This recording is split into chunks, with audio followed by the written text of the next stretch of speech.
কল্পনাও করিনি এইভাবে আমাদেরকে রাস্তায় নামতে হবে প্রিয় আজহার ভাইয়ের মুক্তির দাবিতে। আমরা বাধ্য হয়েছি।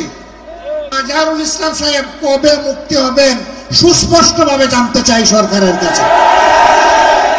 আমরা ভদ্র, কিন্তু আমরা বোকা নই। আমাদের ভদ্রতার এই উপহারকে কেউ যেন দুর্বলতা মনে না করেন। তার মুক্তি না হওয়া পর্যন্ত এই সমাবেশ প্রথমও নয়, শেষও নয়। সমাবেশ, বিক্ষোভ, আন্দোলন অব্যাহত থাকবে। বাংলাদেশ জামাত ইসলামের তৎকালীন ভারপ্রাপ্ত সেক্রেটারি জেনারেল, বাংলাদেশের সবচেয়ে বড় মজলুম জননেতা জনাব এটিএম আজহারুল ইসলামের মুক্তির দাবিতে আয়োজিত এই জনসমুদ্রের সম্মানিত সভাপতি, মঞ্চে বসা নেতৃবৃন্দ, আমার সামনে উপস্থিত ঢাকাবাসী, নেট দুনিয়ার সুবাদে সংযুক্ত প্রিয় দেশবাসী, আমি মহান আল্লাহ রাব্বুল আলামিনের শুকরিয়া আদায় করার পাশাপাশি অত্যন্ত বেদনা ভারাক্রান্ত মন নিয়ে আজ আপনাদের সামনে হাজির হয়েছি। আপনারা সাক্ষী, 2009 সাল থেকে শুরু করে 2024 সালের 5ই আগস্ট পর্যন্ত বাংলাদেশ আওয়ামী ফ্যাসিবাদের কবলে ছিল। ফ্যাসিবাদ প্রতিপক্ষ সংগঠন হিসাবে তার প্রথম হিংস্র থাবাটি বিস্তার করেছিল বাংলাদেশ জামাতে ইসলামের উপর।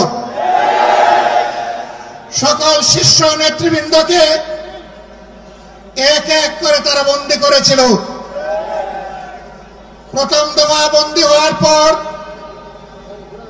প্রিয় সংগঠন এটিএম আজহারুল ইসলামের উপর সেই সময়ের গুরু দায়িত্ব তুলে দিয়েছিল। ভারপ্রাপ্ত সেক্রেটারি জেনারেল হিসেবে সংগঠনকে তিনি নেতৃত্ব দিচ্ছিলেন। পথের কাঁটা সরানোর জন্য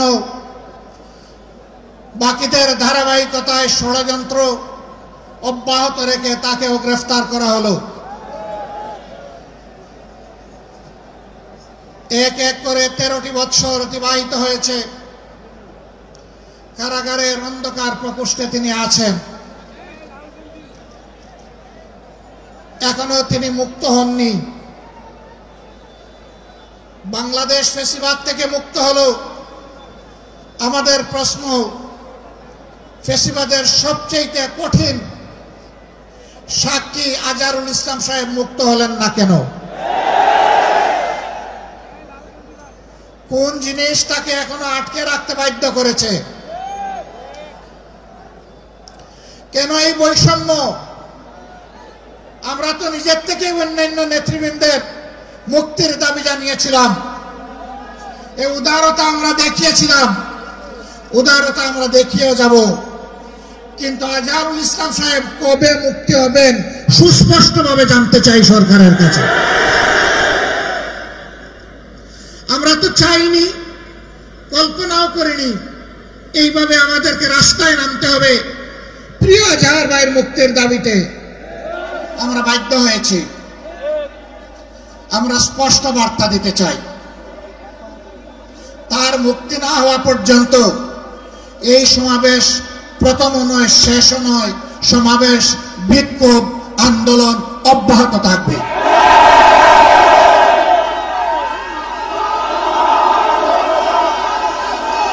আমরা আশা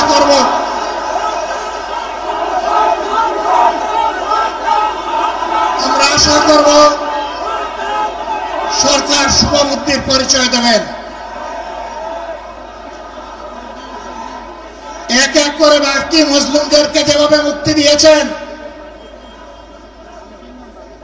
সর্বশেষ মজলুমটাকেও দেশবাসীর বুকে মুক্তি দিয়ে ফিরিয়ে দিন। তার জীবনের যে 13টি বছর হারিয়ে গেল, এগুলা কেউ ফিরিয়ে দিতে পারবেন না। আর 13টি মিনিট তিনি জেলের ভিতরে থাকুন, আমরা তা চাই না। আমরা ভদ্র, কিন্তু আমরা বোকা নই।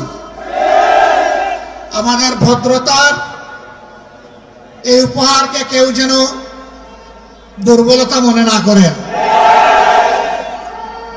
ভদ্রতা যখন শক্ত হয়, তখন কি পরিমাণ শক্ত হতে পারে 15.5 বছর তা বাংলাদেশ দেখেছে।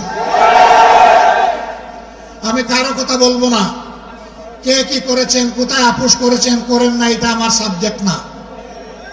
কিন্তু মহান আল্লাহর পর ভরসা করে মহান আল্লাহকে সাক্ষী রেখে বলছি 15.5 বছর মহান আল্লাহর দেওয়া শক্তির কারণে, মহান আল্লাহকে ভয় করার কারণে বাংলাদেশ জামাতে ইসলামী কোনো অপশক্তির কাছে কখনো মাথা নত করেননি।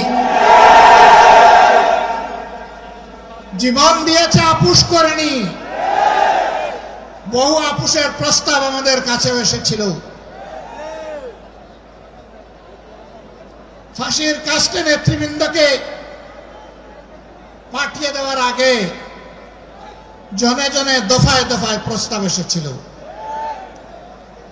বাংলাদেশের জনগণ জানে, জীবিত অবস্থায় আল্লাহর সেই নেক বান্দারা, বাংলাদেশের বীর সন্তানেরা, তারা ওই সমস্ত প্রস্তাবগুলোকে পায়ের তলে ফেলে দিয়েছিলেন। আমরা তাদের উত্তরসূরি। সুতরাং মেহেরবানি করে আমাদের আর ধৈর্যের পরীক্ষা দিবেন না, তাকে মুক্তি দিন। কেন আমাদের নিবন্ধন আটকে রেখেছেন? নিবন্ধন তো জালিম সরকার কেড়ে নিয়েছিল।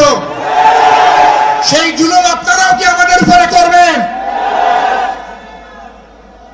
এই জন্য কি হাজার জনতা জীবন দিয়েছে, হাজার হাজার মানুষ পঙ্গুত্ব বরণ করেছে, আবারও সেই বৈষম্য দেখার জন্যে। আমরা বাংলাদেশের মাটিতে আর কোন বৈষম্যকে বরদাস্ত করব না। সকল বৈষম্যের কবর রচনা না হওয়া পর্যন্ত আমাদের আন্দোলন অব্যাহত থাকবে ইনশাআল্লাহ। আমি প্রিয় সহকর্মীদের কাছে জানতে চাই, 15.5 বছর জীবন দিতে যেমন ভয় করেন নাই, গুলির সামনে বুক পেতে দিতে ভয় করেন নাই, সর্বশেষ জুলাই আন্দোলনে শরীক হয়ে যেমন করে দেশপ্রেমের দায়িত্ব এবং দেশপ্রেমের প্রমাণ পেশ করেছেন, একটি মানবিক বাংলাদেশ, বৈষম্যহীন বাংলাদেশ গড়ে তোলা পর্যন্ত আপনারা কি একই লড়াই করার জন্য প্রস্তুত আছেন?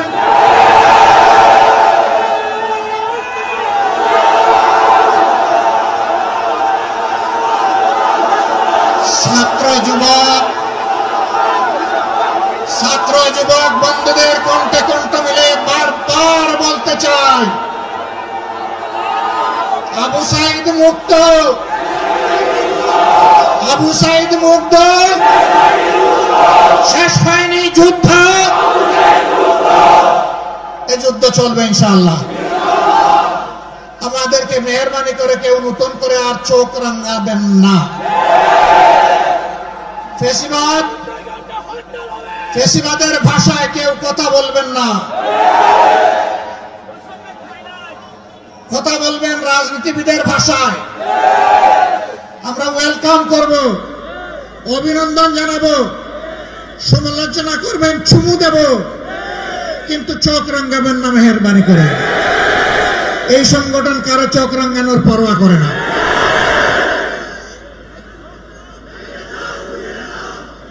আমার সম্মানিত ভাইরা,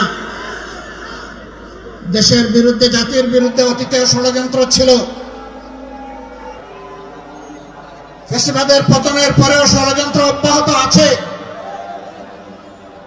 এক এক করে আল্লাহ তাআলা সকল ষড়যন্ত্রকে ব্যর্থ করে দিয়েছেন। আমরা আশাবাদী, একটা ঐক্যবদ্ধ জাতি আগামীতেও সকল ষড়যন্ত্র আল্লাহর সাহায্যে ব্যর্থ করে দিবে ইনশাআল্লাহ। তাই আমার শেষ আবেদন, আসুন দল মতের ঊর্ধ্বে উঠে আমরা সব ধরনের ফেসিবাদের বিরুদ্ধে আমরা রুখে দাঁড়াই। আল্লাহ রাব্বুল আলামিন আমাদের ভাই এটিএম আজহারুল ইসলামকে অবিলম্বে সসম্মানে আমাদের বুকে ফিরিয়ে দিন। তাকে মুক্ত বাতাসে শ্বাস নেওয়ার তৌফিক আল্লাহ তাআলা দান করুন। আমরা বিশ্বাস করি আসমান জমিনের মালিকের ইশারাই সর্বোচ্চ ইশারা, তার ফয়সালাই চূড়ান্ত ফয়সালা।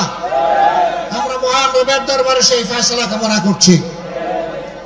আপনাদের সকলকে আজকের এই আয়োজন সফল করার জন্য প্রিয় সংগঠনের পক্ষ থেকে আন্তরিক কৃতজ্ঞতা এবং মোবারকবাদ জানিয়ে আগত দিনের লড়াই সংগ্রামের রাজপথে আবারও সংগ্রামী ভূমিকা রাখার উদাত্ত আহ্বান জানিয়ে আমার বক্তব্য এখানেই শেষ করছি। আল্লাহ হাফেজ।